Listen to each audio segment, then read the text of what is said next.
नमस्कार मेरे प्यारे साथियों, स्वागत है एक बार फिर से आपका हिंदी ओशन अकेडमी में। आज हम लोग एक नया निबंध पढ़ेंगे जिसका नाम है कविता क्या है। ठीक है, ये रामचंद्र शुक्ल जी का निबंध है और ये आपके सिलेबस के अनुसार 5वां निबंध है। इससे पहले 4 निबंध हम लोग पढ़ चुके हैं, ठीक है?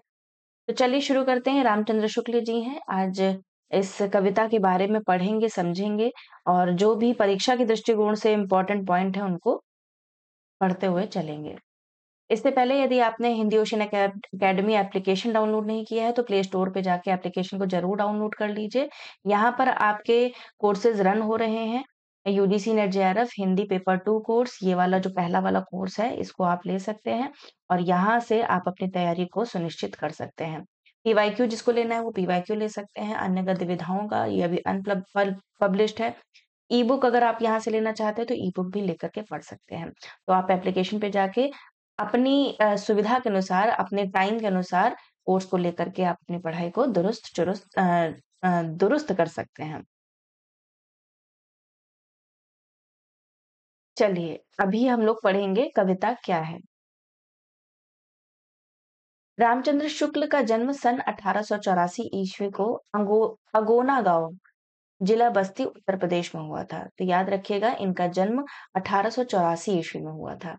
ये हिंदी के प्रसिद्ध आलोचक, निबंधकार और साहित्य इतिहासकार थे। हिंदी निबंध के क्षेत्र में शुक्ल जी का महत्वपूर्ण योगदान है।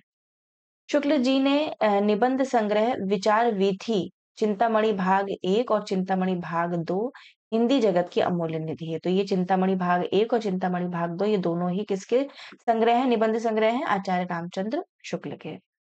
रामचंद्र शुक्ल द्वारा रचित कविता क्या है सर्वप्रथम सन 1909 ईस्वी में सरस्वती पत्रिका में प्रकाशित हुई थी। इसके पश्चात इसे शुक्ल जी ने निबंध संग्रह चिंतामणि भाग 1 में संकलित कर लिया। होता है ना, पहले तो इसका स्वतंत्र रूप था जो कि 1909 में प्रकाशित हुआ था सरस्वती पत्रिका में। बाद में इसको संकलन में शामिल कर लिया गया चिंतामणि भाग 1 में। इस निबंध संग्रह में कुल कितने निबंध हैं? 17 निबंध है। जैसे कविता क्या है एक निबंध है, वैसे ही चिंतामणि भाग 1 में 17 निबंध है जिसकी चर्चा भी हम लोग आगे करेंगे। यह 1939 ईस्वी में प्रकाशित हुआ था। इस निबंध संग्रह में 3 प्रकार के निबंध है। तो याद रखिएगा, पहला पॉइंट, स्वतंत्र रूप से 1909 में प्रकाशित हुई थी कविता क्या है सरस्वती पत्रिका में। बाद में इसको चिंतामणि भाग 1 में संकलित कर लिया गया। चिंतामणि भाग 1 में कितने निबंध है? तो 17 निबंध है और चिंतामणि भाग 1 का प्रकाशन वर्ष 1939 है। आशा करती हूँ कि इतने तथ्य आपको याद हो गए होंगे। अब इसमें जो 17 निबंध है उनमें से जो 10 निबंध है वो भाव या मनोविकार संबंधी निबंध है। कितने निबंध है? 10 निबंध। कौन कौन से हैं? भाव या मनोविकार, उत्साह, श्रद्धा भक्ति, करुणा, लज्जा और ग्लानि, लोभ और प्रीति, घृणा, ईर्ष्या, भय और क्रोध। तो ये 10 किस प्रकार के हैं? भाव या मनोविकार संबंधी इनके ग्रंथ हैं। बाकी के 4 जो इनके निबंध है वो है सैद्धांतिक समीक्षा निबंध, जिसमें आपका कविता क्या है शामिल होती है। दूसरा, काव्य में लोक मंगल की साधनावस्था। तीसरा, साधारणीकरण और व्यक्ति वैचित्रवाद। चौथा, रसात्मक बोध के विविध रूप।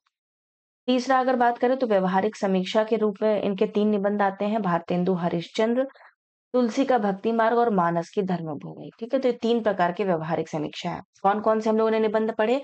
कुल 17 निबंध पढ़े। 10 निबंध हम लोगों ने भाव या मनोविकार संबंधी देखे। 4 निबंध आपके सैद्धांतिक समीक्षा निबंध वाले हैं, जिसमें कविता क्या है जो आपके सिलेबस में लगा हुआ है, इसको ये आपकी सैद्धांतिक समीक्षा वाला है।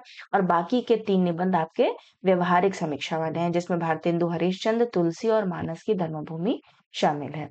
तो 10, 4, 14, 3, 17 आपके निबंध ये पूरे होते हैं चिंतामणि भाग 1 में। ठीक है, अब इसकी विषय वस्तु देख लेते हैं। विषय वस्तु में क्या कहते हैं? रामचंद्र शुक्ल कहते हैं कि कविता क्या है आचार्य रामचंद्र शुक्ल का सबसे महत्वपूर्ण निबंध है। इस निबंध के माध्यम से शुक्ल जी ने अपनी काव्य शास्त्रीय मान्यताएं प्रस्तुत की हैं।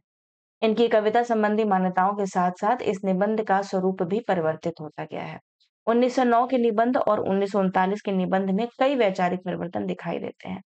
संक्षेप में कहे तो काव्य शास्त्रीय मान्यताओं में रसवाद और लोक मंगलवाद का जो संलयन शुक्ल जी ने किया है, उसी को ये निबंध मूर्त रूप देता है।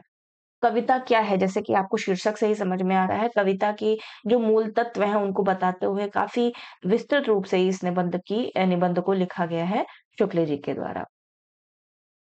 अब यहाँ से प्रश्न बनता है, ये बहुत ज्यादा इंपॉर्टेंट स्लाइड है, इसको आप बिल्कुल स्किप मत कीजिएगा, पढ़िए इसको। इसमें कुल कितने प्रकरण उठाए गए हैं या कितने शीर्षक हैं? तो कुल 13 प्रकरण हैं। कौन-कौन से प्रकरण हैं? इसका एक बार पीवाय के रूप में प्रश्न भी बन चुका है। पहला है सभ्यता के आवरण और कविता, दूसरा कविता और सृष्टि प्रसार, तीसरा मार्मिक तथ्य, चौथा काव्य और व्यवहार, पाँचवाँ मनुष्यता की उच्च भूमि, छठवाँ भावना या कल्पना, सातवाँ मनोरंजन, आठवाँ सौंदर्य, नौवाँ चमत्कारवाद, कविता की भाषा, 11वां अलंकार, 12वां कविता पर अत्याचार और 13वां कविता की आवश्यकता। क्रम में लगाने को भी ये पूछ लिया जाता है, तो बिल्कुल क्रम में भी आपको ये लगा हुआ है। आपको सिर्फ़ इसको 2-3 बार अच्छे से पढ़ना है और रिवीजन करना है। पहला, सभ्यता के आवरण और कविता, कविता और सृष्टि प्रसार, मार्मिक तथ्य, काव्य और व्यवहार, मनुष्यता की उच्च भूमि, भावना या कल्पना, मनोरंजन, सौंदर्य, चमत्कारवाद, कविता की भाषा, अलंकार, कविता पर अत्याचार और कविता की आवश्यकता। तो शुरुआती के 2-3 प्रकरण और लास्ट के 2-3 प्रकरण तो एकदम याद होने चाहिए, क्योंकि क्रम में अगर शुरुआत का और अंत का भी याद है तो भी आपका प्रश्न गलत नहीं होगा। अब प्रमुख उद्धरण देख लेते हैं। इस कविता क्या है, प्रमुख उद्धरण क्या है? मनुष्य अपने भावों, विचारों और व्यापारों के लिए दूसरों के भावों, विचारों और व्यापारों के साथ कहीं मिलाता और कहीं लड़ाता हुआ अंत तक चला चलता है। जो उसके भाव हैं, जो विचार हैं, उनका व्यापार मतलब उनका आदान-प्रदान होता है एक-दूसरे से, है ना? और इसी को जीना कहता है। जिस अनंत रूपात्मक क्षेत्र में यह व्यवसाय चलता रहता है, उसका नाम क्या है? जगत है। जब तक कोई अपनी पृथक सत्ता की भावना को ऊपर किए इस क्षेत्र के नाना रूपों और व्यापारों को अपने योगक्षेम, हानि लाभ, सुख दुख आदि से संबद्ध करके देखता रहता है, तब तक उसका हृदय एक प्रकार से बद्ध रहता है। इन रूपों और व्यापारों के सामने जब कभी वह अपनी पृथक सत्ता की धारणा से छूटकर अपने आप को बिल्कुल भूलकर विशुद्ध अनुभूति मात्र रह जाता है, तब वह मुक्त हृदय हो जाता है। ये इम्पोर्टेंट लाइन है, काफ़ी बार परीक्षा में पूछी जाती है। जिस प्रकार आत्मा की मुक्तावस्था ज्ञान दशा कहलाती है, उसी प्रकार हृदय की मुक्तावस्था रस दशा कहलाती है। तो इसको उल्टा करके भी पूछ लेते हैं, याद रखिएगा। आत्मा की मुक्तावस्था को क्या कहा गया है? ज्ञान दशा। और हृदय की मुक्तावस्था को क्या कहा गया है? रस दशा। ठीक है? आत्मा की मुक्तावस्था, मुक्त अवस्था मतलब आत्मा जब मुक्त हो जाती है, उस अवस्था को ज्ञान कहते हैं। और जब हृदय मुक्त अवस्था में हो जाता है, तब वो रस दशा कहलाती है। जब हृदय किसी चीज़ को देख कर कर उद्दीपन जैसे वो होता है ना, उद्दीपन कोई है सामने, उसको देखकर हमारा हृदय मुक्त हो जाता है, तो उससे रस उत्पन्न होता है, तो वो रस दशा कहलाती है। हृदय की इसी मुक्ति की साधना के लिए मनुष्य की वाणी जो शब्द विधान करती आई है, उसे कविता कहते हैं। इस साधना को हम भाव योग कहते हैं और कर्म योग और ज्ञान योग का समकक्ष मानते हैं।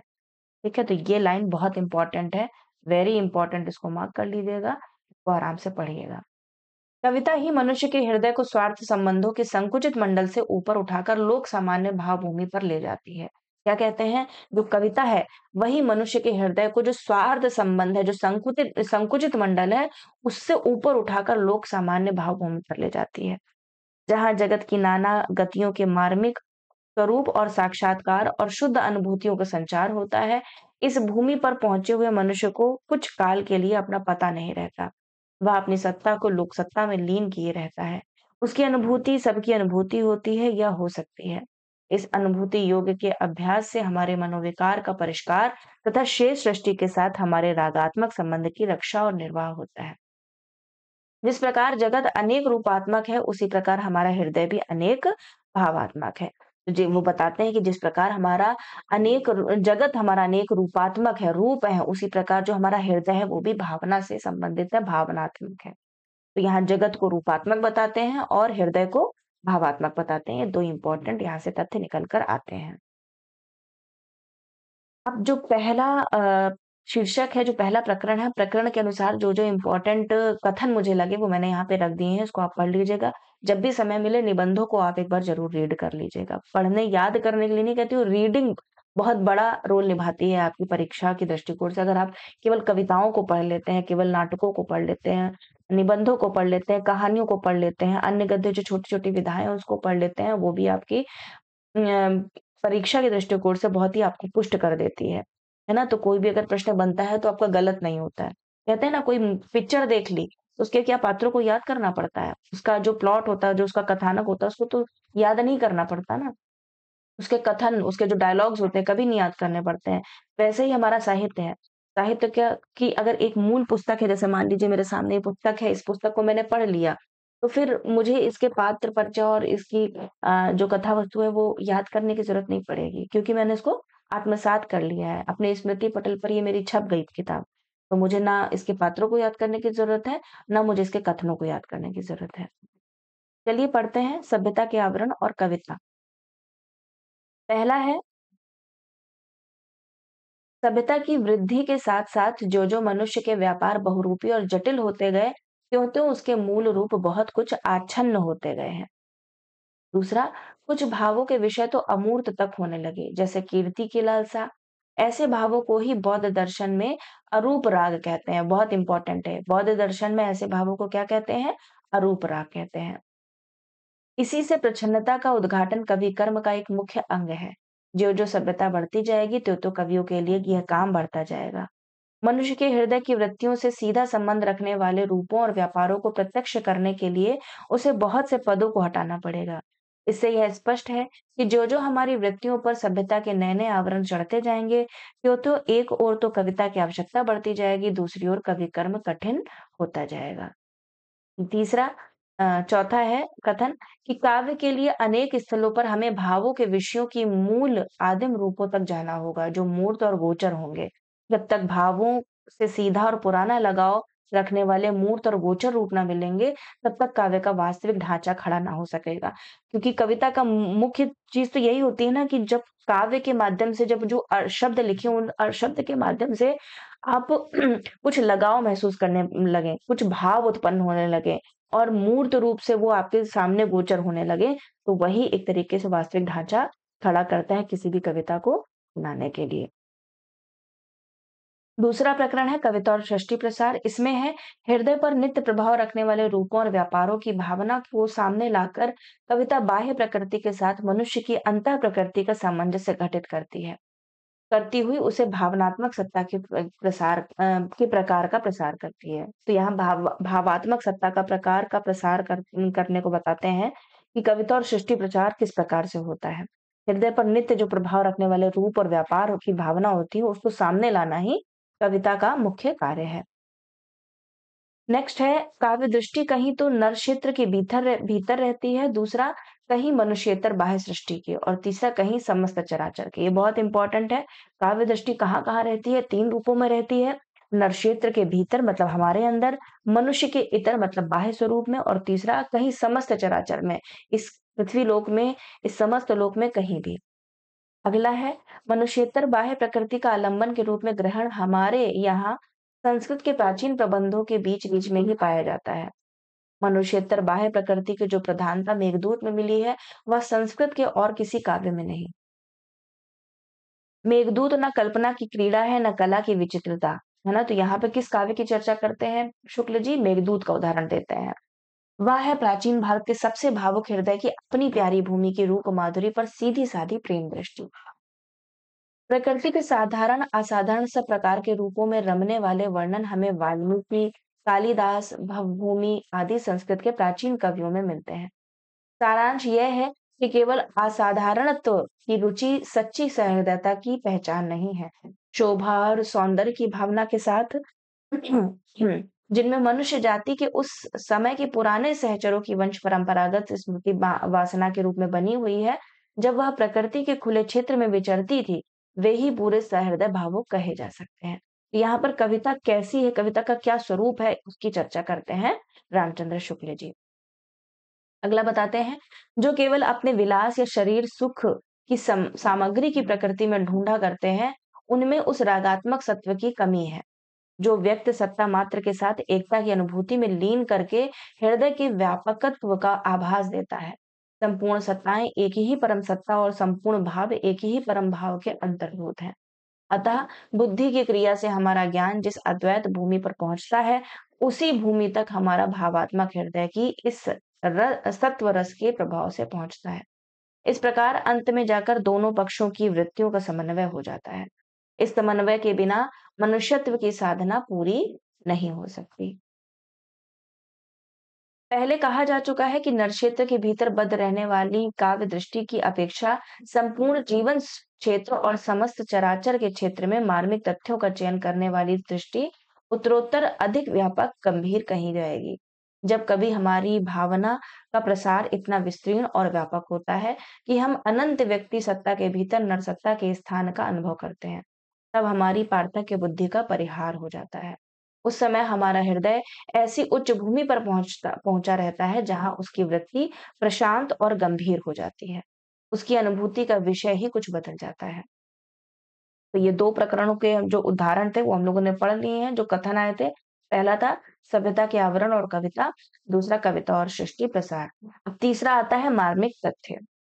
इसमें कौन-कौन से कथन है इसको पढ़ लेते हैं। मनुष्य सारी पृथ्वी छेकता चला जा रहा है। जब राजा महाराजा थे तब भी लड़ाइयाँ होती थी ना, कि हमारा ये संपत्ति हमारा ये राज्य होना चाहिए, तो एक दूसरे सीमा रेखा से बाहर जाकर के लड़ाइयाँ होती थी। तो 3 ही कारण होते थे, जर, जोरू और ज़मीन। तो यही बताते हैं शुक्ल जी मार्मिक तथ्य में कि मनुष्य सारी पृथ्वी छेकता चला जा रहा है। जंगल कट-कट कर खेत, गाँव और नगर बनते चले जा रहे हैं। पशु-पक्षियों का भाग छिनता चला जा रहा है। उनके सब ठिकानों पर हमारा निष्ठुर अधिकार होता चला जा रहा है। वे कहाँ जाएँ? इम्पोर्टेंट है ये। ये आपका मज़दूरी और प्रेम से आप कन्फ्यूज़ हो सकते हैं। तो याद रखिएगा ये कविता क्या है से में आया हुआ है मार्मिक तथ्य में। कहने की आवश्यकता नहीं कि विच्छिन्न दृष्टि की अपेक्षा समष्टि सृष्टि में अधिक व्यापकता और गंभीरता रहती है। तथ्य चाहे नरक्षेत्र के ही हों, चाहे अधिक व्यापक क्षेत्र के हों। कुछ प्रत्यक्ष होते हैं, कुछ गूढ़। जो तथ्य हमारे किसी भाव को उत्पन्न करें, उसे उस भाव का आलंबन रहना चाहिए।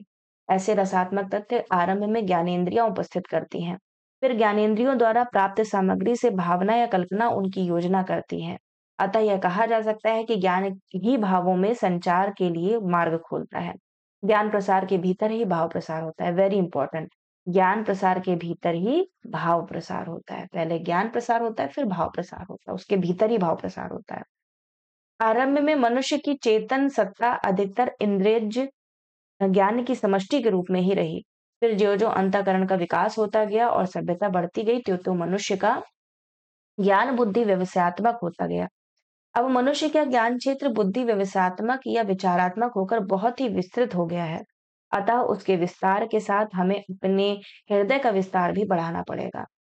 विचारों की क्रिया से वैज्ञानिक विवेचन और अनुसंधान द्वारा उद्घाटित परिस्थितियों और तथ्यों के मर्मस्पर्शी पक्ष का मूर्त और सजीव चित्रण भी इसका रूप में प्रत्यक्षीकरण भी कि वह हमारे किसी भाव का आलंबन हो सके। देखा मैंने जो उद्दीपन और आलंबन बताया था, है ना? आलंबन मतलब जैसे मान लीजिए उद्दीपन कोई उद्दीपक है, उससे देख करके हमारा आलंबनत्व जागता है ना? तो इस प्रकार से जैसे राम को देखकर सीता के मन में रति क्रिया उत्पन्न हुई। इस प्रकार से जो भी उदाहरण आते हैं, तो उसका ही आलंबन या फिर कोई भी भाव सामने चल रहा है, तो उसको उस भाव को ही एक मूर्त रूप, एक गोचर रूप देने का कार्य करती है कविता। कविता का काम और उच्च काव्य का एक लक्षण होगा। कहने की आवश्यकता नहीं कि इन तथ्यों और परिस्थितियों के मार्मिक रूप का न जाने कितनी बातों की तह में छिपे होंगे। अगला काव्य और व्यवहार। इसमें जो कथन आए हैं वो पहला है अर्वाचीन राजनीति के गुरु घंटाल जिस समय अपनी किसी गहरी चाल से किसी देश की निरपराध जनता का सर्वनाश करते हैं, उस समय वे दया आदि दुर्बलताओं से निर्लिप्त केवल बुद्धि के कठपुतले दिखाई पड़ते हैं। जब उसकी या उसके परिणाम की कोई ऐसी बात हमारी भावना में आती है जो आह्लाद, क्रोध, करुणा, भय, उत्कंठा आदि का संचार कर देती है, तभी हम उस काम को करने या ना करने के लिए उद्यत होते हैं। अगला है कविता तो भाव प्रसार द्वारा कर्मण्य के लिए कर्म क्षेत्र का और विस्तार कर देती है। कविता तो भाव प्रसार द्वारा कर्म के लिए कर्म क्षेत्र का और विस्तार करती है। अगला मनुष्यता की उच्च भूमि। कवि वाणी के प्रसार में हम संसार के सुख दुख आनंद क्लेश आदि का शुद्ध स्वार्थ मुक्त रूप से अनुभव करते हैं। इस प्रकार के अनुभव के इस अभ्यास से हृदय का बंधन खुलता है और मनुष्यता की उच्च भूमि की प्राप्ति होती है। तो कवि वाणी का यहाँ पर एक इम्पोर्टेंस, एक महत्व यहाँ पर बताते हुए चलते हैं। कविता ही हृदय को प्रकृत दशा में लाती है और जगत के बीच क्रमशः उसका आधिकारिक प्रसार करती हुई उसे मनुष्यत्व की उच्च भूमि पर ले जाती है। अगला है भावना और कल्पना। जो वस्तु हमसे अलग है, हमसे दूर प्रतीत होती है, उसकी मूर्ति मन में लाकर उसके सामीप्य का अनुभव करना ही उपासना है। साहित्य वाले इसी को भावना कहते हैं। Very important. ये मूर्ति अगर शब्द आ गया है तो शिव मूर्ति से मत कंफ्यूज हो जाइएगा। ये कविता क्या है में भावना और कल्पना प्रकरण से आया हुआ है, ये याद रखिएगा। जिनकी भावना या कल्पना शिथिल या आशक्त होती है, किसी कविता या सारस उक्ति को पढ़ सुनकर उनके हृदय में मार्मिकता होते हुए भी वैसी अनुभूति नहीं होती।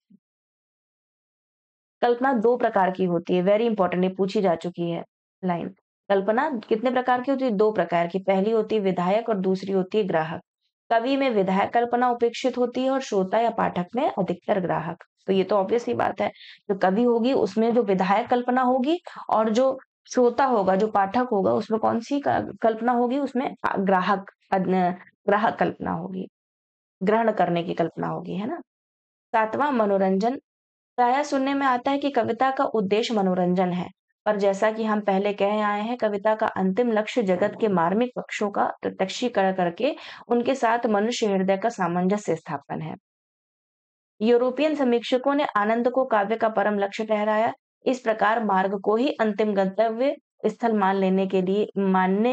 मान लेने के कारण बड़ा गड़बड़ झाला हुआ है। मन को अनुरंजित करना, उसे सुख का आनंद पहुंचाना ही यदि कविता का अंतिम लक्ष्य माना जाए, तो कविता भी केवल विलास की एक सामग्री होगी। यहाँ पर बताते हैं कि मनोरंजन मात्र ही अंतिम लक्ष्य नहीं होना चाहिए कविता का। हिंदी के रीतिकाल के कवि तो मानो राजा महाराजाओं की काम वासना उत्तेजित करने के लिए ही रखे जाते थे। Very important. अगला है सौंदर्य। सौंदर्य बाहर की कोई वस्तु नहीं है, मन के भीतर की वस्तु है। इंपॉर्टेंट है। जिस वस्तु के प्रत्यक्ष ज्ञान या भावना से तदाकार परिणति जितनी ही अधिक होगी, उतनी ही वह वस्तु हमारे लिए सुंदर कही जाएगी। इस विवेचन से स्पष्ट है कि बाहर का भेद व्यर्थ है, जो भीतर है वही बाहर है। मनुष्यता की सामान्य भूमि पर पहुंची हुई संसार की सब जातियों में सौंदर्य की सामान्य आदर्श प्रतिष्ठित है। तो बताते हैं मनुष्यता की जो सामान्य भूमि है उस पर पहुंची हुई संसार की सब सभ्य जातियों में सौंदर्य और सामान्य आदर्श प्रतिष्ठित है। सभी के अंदर सौंदर्य है और सभी के अंदर सामान्य तरीके की विचार है। सुंदर और कुरूप काव्य में बस ये ही 2 पक्ष हैं, भला बुरा, अशुभ शुभ, पाप पुण्य, मंगल अमंगल, अनुपयोगी उपयोगी। ये शब्द काव्य क्षेत्र के बाहर के हैं। ये नीति धर्म व्यवहार अर्थशास्त्र आदि के शब्द हैं। तो ये सारे शब्द किसके बताते हैं? नीति धर्म व्यवहार और अर्थशास्त्र। शुद्ध काव्य क्षेत्र में ना कोई बातें केवल 2 रूपों में दिखाई देती हैं, या तो सुंदर या असुंदर। अगला है चमत्कारवाद। चमत्कार मनोरंजन की सामग्री है, इसमें संदेह नहीं। इसमें जो लोग मनोरंजन को ही काव्य लक्ष्य समझते हैं, यदि कविता में चमत्कार ही ढूंढा करें, कोई आश्चर्य की बात नहीं। पर जो लोग इससे ऊंचा और गंभीर लक्ष्य समझते हैं, वे चमत्कार मात्र को काव्य नहीं मान सकते। चमत्कार से हमारा अभिप्राय यहाँ प्रस्तुत वस्तु के अद्भुत या विलक्षण से नहीं, जो अद्भुत रस के आलंबन में होता है। चमत्कार से हमारा तात्पर्य उक्ति के चमत्कार से है। कविता सुनना और तमाशा देखना एक ही बात नहीं है। यदि सब प्रकार की कविता में केवल आश्चर्य या कुतूहल का ही संसार मात्र, तब तो अलग-अलग स्थायी भावों की स्वरूप में अनुभूति और भिन्न-भिन्न भावों के आश्रयों के साथ तादात्म्य का कहीं प्रयोजन ही नहीं रह जाता। अगला है, यह बात ठीक है कि हृदय पर जो प्रभाव पड़ता है, उसके धर्म का जो स्पर्श होता है, वह उक्ति ही द्वारा। पर उक्ति के लिए यह आवश्यक नहीं कि वह सदा विचित्र, अद्भुत या लोकोत्तर हो। ऐसी हो जो सुनने में नहीं आया करती या जिसमें बड़ी दूर की सूझ होती है। ऐसी उक्ति जिसे सुनते ही मन किसी भाव या मार्मिक भावना, जैसे प्रस्तुत वस्तु का सौंदर्य आदि में लीन ना होकर एक बारगी कथन के अनूठे ढंग, वर्ण विन्यास या पद प्रयोग की विशेषता, दूर की सूझ, कवि की चातुर्य या निपुणता इत्यादि का विचार करने लगे, वह काव्य नहीं सूक्ति है। यदि किसी उक्ति में रसात्मक और चमत्कार दोनों हो तो प्रधानता का विचार करके सूक्ति या काव्य का निर्णय हो सकता है। जहां उक्ति में अनूठापन अधिक मात्रा में होने पर भी उसकी तह में रहने वाला भाव आच्छन्न नहीं हो जाता, वहां भी काव्य ही माना जाएगा। अगला है कविता की भाषा। कविता की भाषा के बारे में बताते हुए कहते हैं कि कविता में कही गई बात चित्र रूप में हमारे सामने आनी चाहिए। यह हम पहले कह आए हैं। अगोचर बातों या भावनाओं को भी जहाँ तक हो सकता है कविता स्थल गोचर के रूप में रखने का प्रयास करती है। तो यहाँ गोचर रूप की चर्चा करते हैं। इस मूर्ति विधान के लिए वह भाव की लक्षण शक्ति से काम लेती है। जैसे समय बीता जाता है कहने की अपेक्षा समय भागा जाता है कहना वह अधिक पसंद करेगी। है ना? तो ये कविता के कुछ एक तरीके से नियम बता रहे हैं। कविता या काव्य या साहित्य मतलब ऐसा नहीं कविता क्या है मतलब साहित्य भी इसमें आता है ना, तो इस प्रकार से ये निबंध लिखते हुए चलते हैं। भाषा में दूसरी विशेषता यह रहती है कि उसमें जाति संकेत वाले शब्दों की अपेक्षा विशेष रूप व्यापार सूचक शब्द अधिक रहते हैं। बहुत से ऐसे शब्द होते हैं जिनसे किसी एक का नहीं बल्कि बहुत से रूपों का या व्यापारों का एक साथ चलता सा अर्थ ग्रहण हो जाता है। हमारे यहाँ के आचार्यों ने पारिभाषिक शब्दों के प्रयोग को अप्रतीतव दोष माना है। ठीक है, जो पारिभाषिक शब्द होते हैं, उनको क्या माना है? अप्रतीतव, जिनको प्रतीत नहीं किया जा सकता, उनको क्या माना जाता है? अप्रतीतत्व दोष माना है। शास्त्र के भीतर निरूपित तथ्य को भी जब कोई कवि अपनी रचना के भीतर लेता है, तब वह परिभाषित तथा अधिक व्याप्ति वाले आति संकेत शब्दों को हटाकर उस तथ्य को व्यंजित करने वाले कुछ विशेष मार्मिक रूपों और व्यापारों का चित्रण करता है। यहाँ शब्द शक्ति होती है ना, अभिधा व्यंजना, तो वैसे ही बता रहे हैं तो जो आति संकेत शब्दों को हटाकर तथ्य को व्यंजित करने वाले कुछ विशेष मार्मिक रूपों और व्यापारों का चित्रण करना ही शास्त्रार्थ माना जाता है। तीसरी विशेषता कविता की भाषा में वर्ण विन्यास की है। ठीक है, तो तीसरी कौन सी विशेषता है? वर्ण विन्यास। नाद सौंदर्य से कविता की आयु बढ़ती है, वेरी इंपॉर्टेंट, पूछा जा चुका है।